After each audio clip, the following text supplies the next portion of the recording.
तो देखो आज हम लोग देखेंगे अर्धवार्षिक परीक्षा का पेपर और जो कि क्लास 12 का है और यहाँ पर लिखा है भौतिक विज्ञान का पेपर है। ठीक, तो यहाँ पर चलिए देखते हैं सवाल कैसे कैसे आते हैं ठीक एग्जाम में।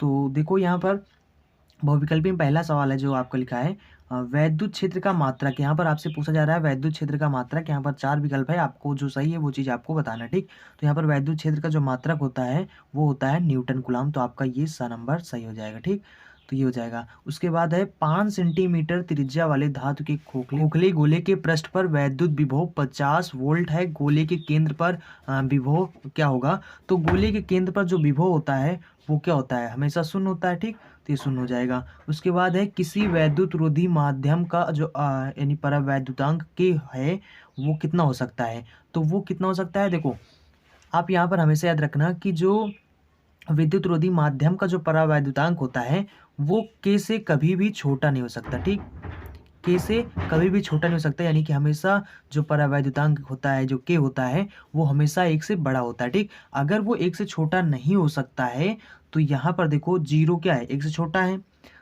यानी यहाँ पर 0.7 ये क्या है, एक से छोटा है। और -3 ये माइनस में, ये भी एक से छोटा है।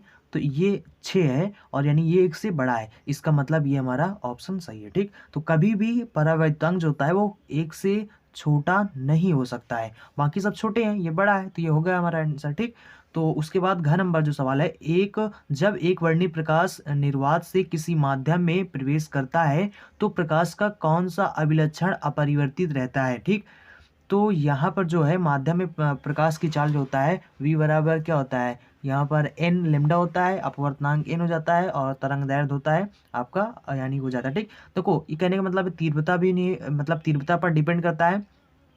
क्या अपवर्तित अपरिवर्तित रहता है? यहाँ पर परिवर्तित नहीं अपरिवर्तित आपसे पूछ रहा है। ठीक, मतलब क्या चीज़ नहीं बदलता है? तो तीव्रता यानी तीव्रता पर डिपेंड करता है, ये भी बदल जाएगा। और चाल भी ये भी डिपेंड करता है, तो इस पर भी बदल जाएगा।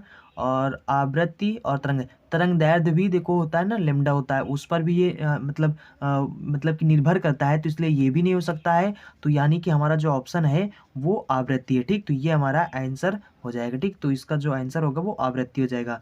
उसके बाद संपर्क में रखे उत्तल तथा अवतल लेंस की जो फोकस दूरियां हैं क्रमशः 12 सेंटीमीटर तथा 18 सेंटीमीटर है। संयुक्त लेंस की फोकस दूरी होगी क्या? ठीक, तो संयुक्त लेंस की जो फोकस दूरी होता है फार्मूला होता है, चलिए मैं आपको बता देता हूँ और ये सवाल सॉल्व करके आपको बताता हूँ। देखो यहाँ पर ये जो है ना, मतलब कि उत्तल लेंस का जो फोकस दूरी हो जाएगा वो प्लस में हो जाएगा, अवतल लेंस का माइनस में हो जाएगा। ठीक, तो इसका वैल्यू हो जाएगा माइनस में। देखो संयुक्त लेंस का जो फोकस दूरी होता है वो ये होता है, मतलब इसका फार्मूला ये होता है। अब यहाँ पर f1 जो हमारा दिया गया है 12 सेंटीमीटर और f2 दिया गया है -18 सेंटीमीटर। तो हम लोग यहाँ पर इसको रख कर सॉल्व करेंगे तो 1/12 हो जाएगा, -1/18 हो जाएगा, तो यह गुणा करेंगे तो हो जाएगा 18 - 12 हो जाएगा बटे में यानी कि हो जाएगा 12 × 18 हो जाएगा। ठीक, तो अब यहाँ पर हम लोग 18 में से 12 घटाएंगे तो कितना हो जाएगा?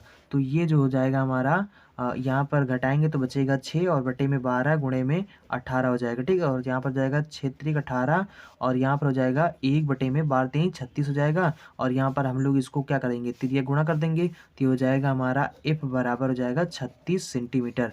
तो ये हमारा आ जाएगा आंसर। ठीक, तो यहाँ पर जो इसकी लेंस की संयुक्त लेंस की जो फोकस दूरी हो जाएगा वो ये हमारा आंसर हो जाएगा। ठीक, तो उसके बाद है प्रिज्म से गुजरने पर निम्नलिखित में से किस रंग के प्रकाश का विचलन अधिकतम होता है? तो इसको तो आपको भी पता होगा, ये बैगनी होता है। ठीक, तो उसके बाद चलिए अब यहाँ पर खंड बा में जो सवाल लिखे गए हैं वो है यहाँ पर नंबर 2 का नंबर है मानव नेत्र की समंजन क्षमता आपसे पूछा गया है, इसको बताना है आपको। हाइगेंस के तरंग संबंधी सिद्धांत की जो व्याख्या है उसको करना है। क्रांति कोण की परिभाषा लिखना है। और उसके बाद है किसी सेल के आंतरिक प्रतिरोध से आप क्या समझते हैं, मतलब क्या समझते हैं, आपको इसको आंतरिक प्रतिरोध का मतलब परिभाषा बताना है। उसके बाद विशिष्ट चालकता के लिए जो सूत्र और मात्रक होता है उसको लिखना है। संधारित्र में परावैद्युत पदार्थ के उपयोग से धारिता क्यों बढ़ जाती है, ये चीज़ आपको बताना है। और इतना आपको सॉल्व करने पर 8 नंबर मिलेंगे। ठीक, और यहाँ पर ये जो 6 बहुविकल्पी हैं इनको सॉल्व करने पर आपको 6 नंबर मिलेंगे। ठीक, और यहाँ पर आपको 8 नंबर मिलेंगे, यानी मतलब 8 नंबर इतने में खंड बा से मिलेगा आपको। और उसके बाद खंड सा में 3 का नंबर है सिद्ध कीजिए कि निरक्षीय स्थिति में किसी बिंदु पर वैद्युत द्विध्रुव द्वारा वैद्युत विभव शून्य होता है। ठीक है, आपको सिद्ध करना है। और यहाँ पर देखो अच्छी स्थिति और निरक्षीय स्थिति ये दोनों आपको याद रखने हैं। ठीक, ये बहुत इंपॉर्टेंट है, एग्जाम में आते हैं। बार बार, ठीक। यहाँ पर है किसी सेल के वैद्युत वाहक बल से क्या तात्पर्य है। वैद्युत वाहक बल यानी EMF आपको बताना है। लेंस की क्षमता की परिभाषा बताना है। लेंस को जल में डुबोने पर उसकी जो फोकस दूरी होती है और क्षमता पर क्या प्रभाव पड़ेगा वो चीज़ आपको बताना है, ठीक। उसके बाद प्रिज्म, किसी प्रिज्म के लिए आपतन कोण तथा विचलन कोण के बीच का जो ग्राफ है वो बनाना है। दिखाइए कि विचलन कोण कब न्यूनतम होगा। यहाँ से आपको 30 नंबर मिल जाएंगे, ठीक। उसके बाद है खंडदा। खंडदा में क्या है, परस्पर संपर्क में रखे दो पतले लेंसों के संयोजन की फोकस दूरी के लिए सूत्र की स्थापना कीजिए। उसके बाद है प्रकाश के अपवर्तन से क्या समझते हैं, इसके नियम बताइए, ठीक। उसके बाद यहाँ पर अगला क्वेश्चन है कि वैद्युत परिपथ संबंधी किरचॉफ के दोनों नियम समुचित आरेख बनाकर समझाइए। किरचॉफ के दोनों नियम भी इंपॉर्टेंट हैं, ठीक। और उसके बाद है व्हिट स्टोन सेतु का सिद्धांत क्या है, व्हिट स्टोन सेतु बताना है आपको। उसके बाद एम्पियर के परिपथीय नियम की सहायता से धारावाही परिनालिका के अंदर उसकी अक्ष पर चुंबकीय क्षेत्र के सूत्र की स्थापना कीजिए। ये क्वेश्चन जो है यानी कि एम्पियर के परिपथी के नियम जो है ये बड़ा इंपॉर्टेंट है आपके बोर्ड एग्जाम के लिए भी, तो आप इसको याद रखना, ठीक, हमेशा। उसके बाद है यहाँ पर है 5 नंबर का नंबर में है कि एक लंबे सीधे तार में 20 एम्पियर की वैद्युत धारा उत्तर से दक्षिण की दिशा में बह रही है। एक इलेक्ट्रॉन दक्षिण से उत्तर की दिशा में 2 मीटर प्रति सेकंड के वेग से तार से 10 सेंटीमीटर दूरी पर प्रक्षेपित किया जाता है। इलेक्ट्रॉन पर कार्यरत जो चुंबकीय बल है उसका परिमाण तथा दिशा आपको बताना है, ठीक। ये आपका सवाल है। और यहाँ पर आपको परिमाण भी बताना है चुंबकीय बल का और उसका जो दिशा होगा वो भी आपको बताना है। फिर लेंस के सूत्र को व्युत्पन्न कीजिए, यानी लेंस का जो सूत्र है उसका जो मतलब व्युत्पन्न का मतलब होता है उसका जो डेरिवेशन है वो आपको करना है, ठीक। उसके बाद है चुंबकीय आघूर्ण क्या है, इसका सूत्र व्युत्पन्न कीजिए। चुंबकीय आघूर्ण का भी डेरिवेशन करना है। उसके बाद स्वप्रेरण गुणांक को परिभाषित कीजिए तथा धारावाही लंबी परिनालिका के लिए जो स्वप्रेरकत्व का सूत्र होता है उसको भी व्युत्पन्न करना है, उसका भी मतलब डेरिवेशन करना है, ठीक। उसके बाद है तांबे के तार की लंबाई 10 सेंटीमीटर तथा अनुप्रस्थ काट का क्षेत्रफल 1 वर्ग मिमी है। इसमें 1 एम्पियर की धारा बह रही है। तो यदि तांबे का विशिष्ट प्रतिरोध इतना है, इतने ओम मीटर है, तो तार का प्रतिरोध निकालना है। तार के सिरों के बीच विभवांतर कितना है वो चीज़ आपको ज्ञात करना है, ठीक। उसके बाद है खंड या नंबर में, इसमें है 6 नंबर और 7 नंबर 8 नंबर 9 नंबर, ठीक। मतलब इसमें 3 सवाल हैं और ये लॉन्ग वाले हैं। तो यहाँ पर लिखा है L1 तथा L2 स्वप्रेरकत्व वाली कुंडलियों के मध्य महत्तम अन्योन्य प्रेरकत्व क्या होगा। या फिर आपको क्वेश्चन दूसरा दिया गया है, दो समांतर धारावाही रेखीय तारों के बीच लगने वाला बल के सूत्र, ये बल का सूत्र है, इसका आपको निगमन करना है, ठीक। उसके बाद है सवाल नंबर 7 में दिया गया है, ये लॉन्ग वाले क्वेश्चन है, ठीक। एक समान चुंबकीय क्षेत्र में एक धारावाही लूप लटकाया गया है। इस लूप पर लगने वाले बल युग्म के आघूर्ण का सूत्र निगमित कीजिए। अथवा आपको आपको क्वेश्चन करना है ट्रांसफार्मर का सिद्धांत क्या है, ऊंचाई तथा अपचाई ट्रांसफार्मर में क्या अंतर उल्लेखित कीजिए। ट्रांसफार्मर में ऊर्जा क्षय के कारणों का उल्लेख कीजिए, ठीक। उसके बाद है 8 नंबर में क्वेश्चन है गॉस की प्रमेय। एक गॉस का प्रमेय भी बहुत इंपॉर्टेंट है आपके बोर्ड एग्जाम के लिए भी, ठीक, क्योंकि बोर्ड एग्जाम में भी क्वेश्चन आता है। अनंत तार की समतल आवेशित चालक चादर के निकट वैद्युत क्षेत्र की तीव्रता का व्यंजक प्राप्त कीजिए। अथवा में आपको करना है समांतर प्लेट संधारित्र की धारिता के लिए व्यंजक का निगमन कीजिए, ठीक।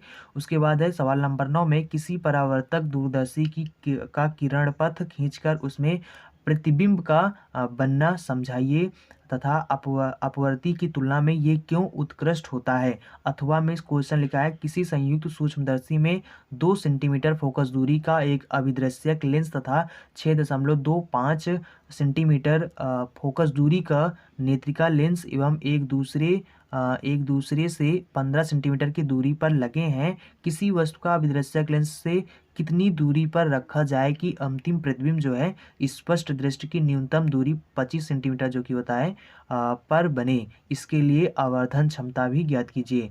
तो ये आपके लॉन्ग वाले क्वेश्चन हो गए। और यहाँ पर अथवा का मतलब होता है या तो आपको ऊपर वाला करना है या फिर नीचे वाला करना है, ठीक। जो भी दोनों में से आपको आ रहा है वो चीज़ आपको करना है। तो ये पेपर बस इतना ही है और इतने में करने पर आपको 70 नंबर मिलेंगे, ठीक। आई होप आपने पूरा पेपर देख लिया होगा। अब देखो जितने भी पेपर आपके हों, चाहे अर्धवार्षिक परीक्षा का हो या बोर्ड एग्जाम का हो या प्री बोर्ड का हो, जितने भी क्वेश्चन पेपर आपको मिले, आप उन सभी क्वेश्चन को सॉल्व करा करो। ऐसा नहीं कि आप इसको जैसे वीडियो है देख लिया, ऐसा नहीं, कॉपी पेन पकड़ो और उसके बाद इसको सॉल्व करो। ऐसा करने से क्या होता है, आपके अंदर का जो कॉन्फिडेंस होता है वो भी बहुत ज़्यादा इंक्रीज हो जाता है, बहुत ज़्यादा बढ़ जाता है।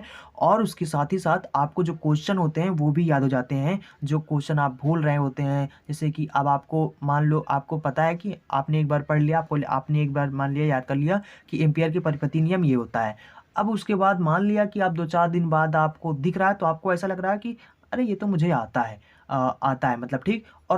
और क्या पता कि वो आप भूल गए हो, लेकिन आपका दिमाग बता रहा है कि हाँ ये तो मुझे आता है, ठीक। और उसके बाद अगर आप उस मतलब कि उस नियम को आता है तो आप उसको लिखो, उसको सॉल्व करो, जितने भी क्वेश्चन पेपर मिलते हैं आप उसको सॉल्व करो। ऐसा करने से जो चीज़ आप भूल रहे होंगे वो चीज़, जैसे कि आप लिखना चालू कर दिए एम्पियर परिपति नियम, अब क्या पता आप भूल गए हो, ठीक। जब आप लिखेंगे ना तब आपको पता चलेगा कि आपका औकात क्या है, ठीक, मतलब आपको आ रहा है या नहीं आ रहा है, ठीक। तो वो चीज़ तभी पता चलता है। होप आप मेरी बात को समझ पा रहे हो। तो जितने भी क्वेश्चन पेपर आपको मिले या गेस्ट पेपर मिले, जो भी मिले, आप उसको सॉल्व करते रहिए। ऐसा करने से क्या होता है, बहुत ज़्यादा आपका जो नॉलेज होता है वो बढ़ जाता है। कि और जितना भी हो सिलेबस आप पूरा रिवाइज करते जाइए, पूरा टाइम टेबल बनाकर उसको पढ़िए, अच्छे से रिवाइज करिए, ठीक। आई होप आप समझ गए होंगे।